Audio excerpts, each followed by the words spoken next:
Today we're going to discuss the Navigator bar in Striven. The Navigator is a powerful tool to help you find certain things within Striven.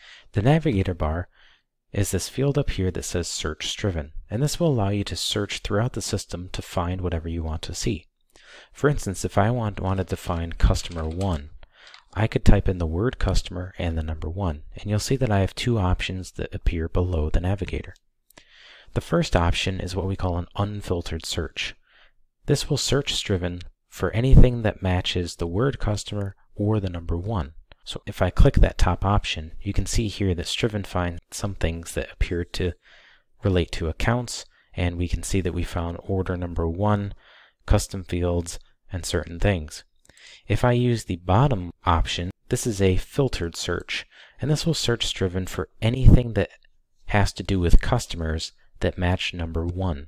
For instance, here we can see that all the customers in the top findings have the number 1 in their addresses, but they only pertain to customers or vendors. By clicking on the result, you can go into that entity and manage all their information simply by clicking the Go To.